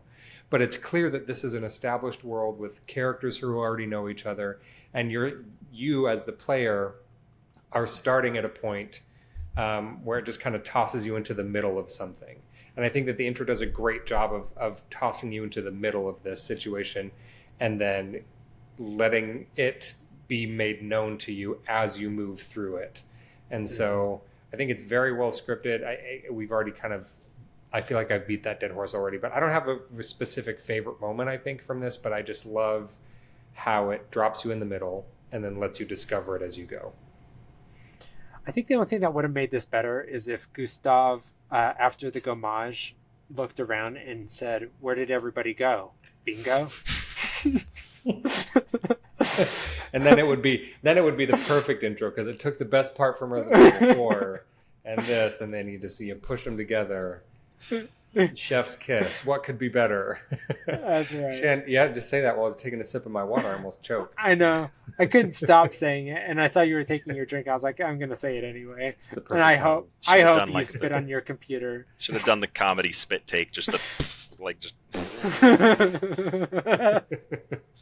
Oh man, nothing will ever be more funny to me than Leon's needless meat-headed bravado. I love it so much. Yeah, he's standing 6 inches from a window and he decides to front flip out of it. Yeah. I've been watching, we've started releasing more shorts on YouTube lately and they've been popping up here and there. And my favorite one so far that we have is where we're talking about at the end of Resident Evil 4 when Leon goes up to Sadler and he goes, "I'll give you a holy body," and then stabs him with a spear. It's but I don't know why I'm talking about this now. This isn't a Resident Evil thing, but I love it. I love me some one-liners. Maybe cut all of this. I'm talking about a completely different game. And not only that, a conversation, I'm reiterating a conversation that we've already had. Getting real meta with the references. Real meta. Yeah, so in every episode of this game that we'll be talking about, I'm sure that we'll at least once or twice talk about how this is the game of the year. We haven't played every game that will be nominated. It just is. More than just okay, so Death Stranding 2, clearly one of the greatest gaming experiences I've ever had. But was it transformative? It was a transformative sequel. I think it'll get nominated. It will get nominated, and it will win some categories.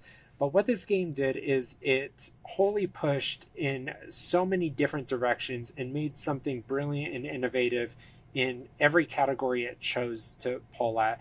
It was artistic. It was brilliant. It, Death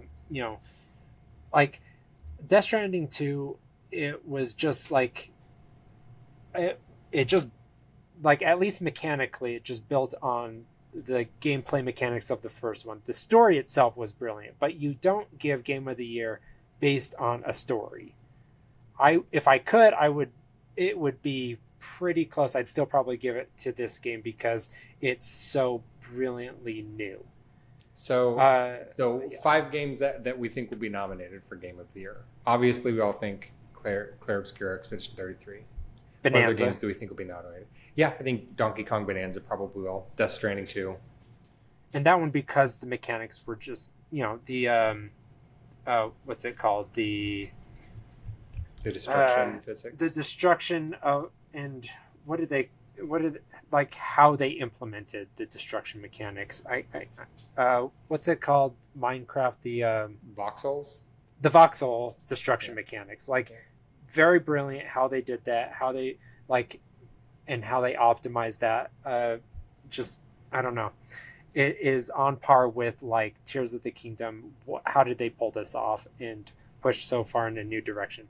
That being said, this also had narrative. It also pushed in other directions, and it was artistic.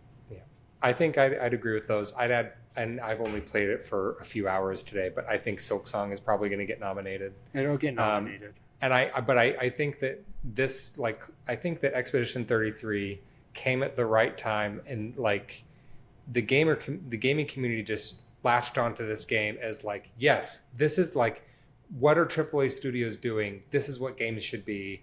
And so I think that as just like a rallying source of video gamers everywhere to be like, we love this. This is what we want games to be. I think that because of that, and because of just the talent that went into this, the passion that went into this, I would probably, I think that it's going to win Game of the Year, unless something absolutely bonkers comes in the last few months. But I don't foresee that happening.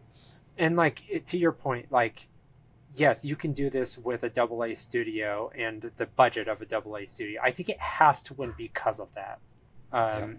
It has to pull the attention away from like, please stop killing studios based on a failure of like a game that did well but didn't like didn't make hundreds and hundreds of millions of dollars. Like, if a game makes hundreds and hundreds of millions of dollars and still has to close because that's viewed as a failure, then you're doing something wrong. And so you need to pull back the scale, and Clair Obscur is the right scale. Like it like Astrobot was, right? Yeah. Like, this is the right approach. I hope that it wins, and while they go to accept their trophy, they just give like Phil Spencer from Microsoft the stink eye, and they just you are doing it wrong. Yeah. Well, and then they take the trophy and they shove it up his ass. Yeah. Give him like an appropriate response. Yeah. Give him one of No these sorry. on the way out. Just Yeah. And then I hope he gets fired from his job. Like, he's doing everything wrong. I get it. It's complicated to be whatever he is, but I hate it. Yeah. CEOs, they have it rough, Their jobs are so hard. I mean, maybe they are. I don't know. Like, I have literally no understanding of that. But CEOs' I do jobs know that are Microsoft is they have to go to basically everything. Yeah. CEOs, like, in their defense, they do have a really hard job. They have to go to Coldplay concerts. Yeah, that's right. Get caught in affairs, and they have to do everything wrong and still make millions of dollars and never lose their jobs. You'd have to pay me It's millions really of dollars to go hard see to Coldplay. never suffer consequences. Ooh, shots fired. Lundy doesn't like Coldplay. Don't. Viva La Vida was their one good song, and that was overplayed. And it was just a slow-mo version of the Mario Superstar music. Oh my gosh. We'll never be able to unhear that. I was about to say I have no strong feelings about Coldplay, but now I'm very interested to listen to that song again. I'll find the video that I saw that like somebody like took that music and like slowed it down, and they were like, this is that Coldplay song. That's funny. Yeah, any other thing you wanted to share about this game so far? Like, did you have any culture shock starting this game? Because it is very French. I mean, a little, but I love it. Like I said, it feels fresh. I like it a lot because it's just different. It's fresh. It's new. It's not something that I've really experienced before. So, yeah. I felt like it felt new, and also like in a weird way kind of familiar, because like I grew up loving a lot of JRPGs. Like what? None come to mind right now, but no. Pokemon. Yeah. But like, and I think this was a conversation that I've had either with you guys or I'm pretty sure I have mentioned it when we were talking about Sea of Stars. But like I've just had this conversation with people that, like Eric said earlier in this episode, the JRPG kind of evolved with technology and felt like it kind of got left behind a little bit because, turn-based fighting wasn't really progressing, and engaging skill. It was just, well, I'm just going to push this button and grind, and just that's the only way I can get through this game. And then Eric recommended me Sea of Stars, and I was like, oh, this feels good. It's an indie game. It's kind of like, it's the pixel art and everything like that. But, really like where I felt like, outside of Sea of Stars and Clair Obscur, like the JRPG kind of, at least for me, died in like the PS2 era. Like I really enjoyed the first couple Kingdom Hearts games. We won't talk about the third one or the disappointment that it was.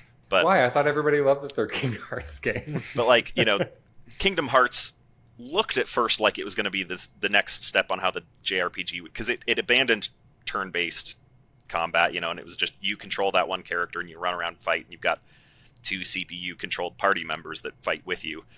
And other games started to kind of follow that, Final Fantasy started to kind of do that method a little bit. And the more games that I played like that were JRPGs, the less I enjoyed the genre.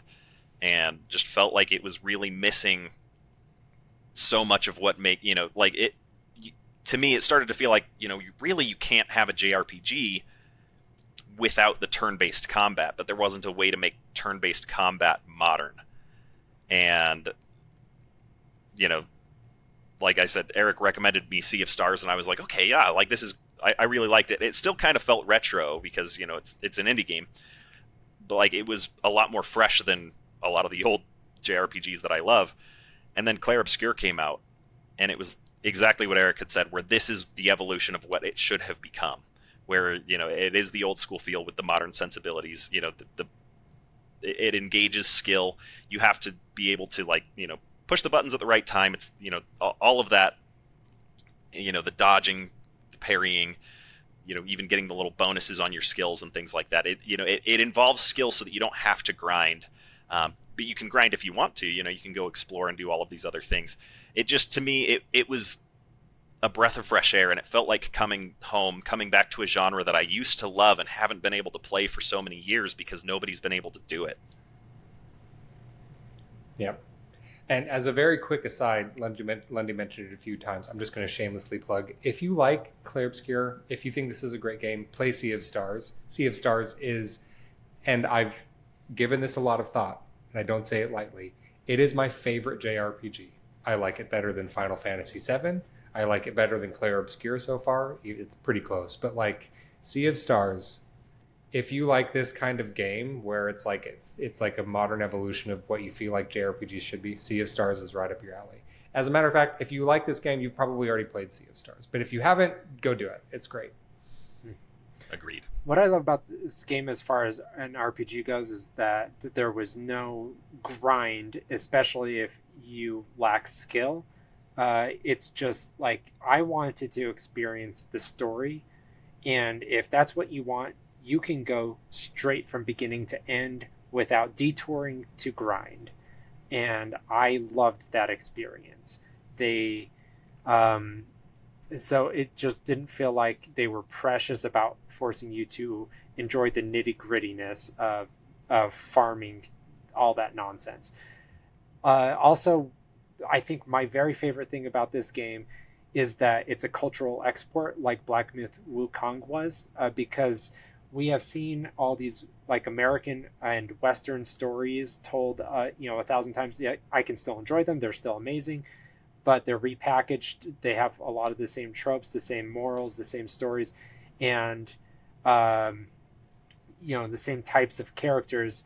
And when I get dropped into like an Asian story like Black Myth Wukong, or I get dropped into a French story like this, it's a completely different world, and I have no idea what to expect at any given time. They have new tropes, new characters, new ethos, new values, new pathos, new story structure. Like literally everything can subvert and titillate, and just the design, like the music, all of it is new, and I love being surprised at all given moments of a story.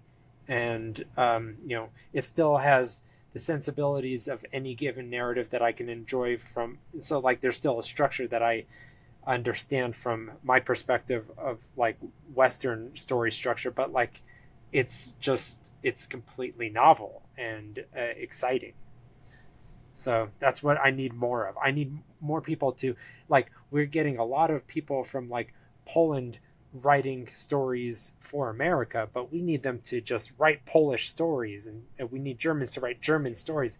And like right now we're about to get Silent Hill F, which is a Japanese horror game. I'm very excited about that.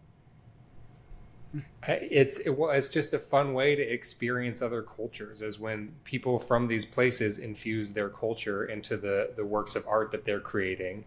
And so that rather than trying to pander to their audience, they create something that's unique to them and their culture and then let others experience it. I think that's really cool. And I think Clair Obscur does that really well. It feels decidedly French, and I really like it. It's extremely French. And one of the things that I think is really cool is, like, because the genre definitely is JRPG, Japanese RPG. And they take a lot, having played a lot of those, they take a lot of tropes that exist in those games, and they keep the ones that, like, work really well, while also abandoning a lot of the other ones that don't necessarily work. And so there were a lot of things where it's like, okay, like, they're doing this. Like, I've seen similar things, but it's not ripping off anything. It's following a similar template in certain cases and staying true to certain tropes of the genre while still making it unique and telling it through a completely unique lens, which is French. It's just like, we're not gonna make a Japanese game because we're in France. Like, we're French people, we're gonna make this game French, but we are going to borrow a lot of the templates from this genre that we love. Like, you can tell that the developers love this genre. Like, this game is a love letter to the genre and a revival of the genre. I can't say enough good about it. Well, all right. I think that's going to do it for us today. Please like, comment, subscribe. You can find us wherever you find podcasts. Please join us next week. Bye, everyone. Bye. Outro. Bleep-a-doof, bleep-a-deep, bloop-a-dee-blow.